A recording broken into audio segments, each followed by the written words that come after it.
Hi friends, நம்ம வீட்டிலலாம் pasta செய்வோம்ல. இந்த மாதிரி பாஸ்தா செய்யும்போது இதுக்கு கூட சேர்க்கறதுக்கு ஒரு சூப்பரான ஒரு மசாலா வந்து நான் இப்போ எப்படின்னு செஞ்சு காமிக்கிறேன். இது வேறு எந்த மசாலா இல்லைங்க, நம்ம மேகி மசாலா இருக்குல்ல, அதுதான் நான் இன்றைக்கி செஞ்சு காமிக்கிறேன். இது பாஸ்தாவுக்குமே சேர்த்தா அவ்வளோ சூப்பராக இருக்கும். 1 டேபிள் ஸ்பூன் அளவுக்கு சில்லி பவுடர், 1 டேபிள் ஸ்பூன் அளவுக்கு மல்லித்தூள், 1/2 டேபிள் ஸ்பூன் அளவுக்கு மஞ்சத்தூள் சேர்த்துக்கோங்க. கூடவே பார்த்தீங்கன்னா ஒரு 1/2 டேபிள் ஸ்பூன் அளவுக்கு பட்டை பொடி சேர்த்துக்கோங்க. பட்டை இருக்கு இல்லையா, பட்டை கிராம்புன்னு சொல்லுவாங்க, அந்த பட்டையோட பொடி சேர்த்துக்கோங்க. வறுத்து அரைச்சி ஜீரக மிளகு பொடி ஒரு 1/2 டேபிள் ஸ்பூன் சேர்த்துக்கோங்க. சேர்த்துட்டு இது பார்த்தீங்க அப்படின்னா ரெட் ஆனியன் பவுடர். இது வந்து நீங்கள் நார்மல் ஆனியன் பவுடர் கூட நீங்கள் வாங்கிக்கலாம். ரெட் ஆனியன் பவுடர் தான் வாங்கணுன்ட்டு இல்லை. நான் வந்துட்டு அமேசானில் தான் வந்து இது வாங்கியிருந்தேங்க. ஸோ அதோட லிங்க் வேணால் வி ப்ராடக்ட்டில் கொடுக்குறேன், செக் பண்ணிக்கோங்க. அப்புறமே பார்த்தீங்கன்னா கார்லிக் பவுடர் ரெண்டுமே ஒவ்வொரு டேபிள் ஸ்பூன் சேர்த்துக்கலாம். இது வந்துட்டு சேர்க்கும் போது அந்த மேகி மசாலோட ஃப்ளேவர் அப்படியே நமக்கு கிடைக்கும்.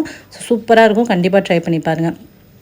இப்போ வந்து கார்லிக் பவுடரும் ஆனியன் பவுடரும் ஒவ்வொரு டேபிள் ஸ்பூன் சேர்த்துருக்கோம்ல.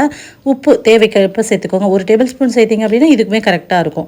கூடவே பார்த்தீங்கன்னா 1 டேபிள் ஸ்பூன் அளவுக்கு நாட்டு சர்க்கரை சேர்த்துக்கோங்க. லைட்டாக ஒரு இனிப்பு டேஸ்ட் இருக்கும் தெரியுங்களா மேகி மசாலாவில், அதுக்காக தான் வந்து நாட்டு சர்க்கரை சேர்க்குறோம். சேர்த்துட்டு இது நல்லா ஒரு தடவை மிக்ஸ் பண்ணி கொடுத்தீங்க அப்படின்னா நம்மளோட டேஸ்டியான மேகி மசாலா ரெடி ஆயிடுங்க.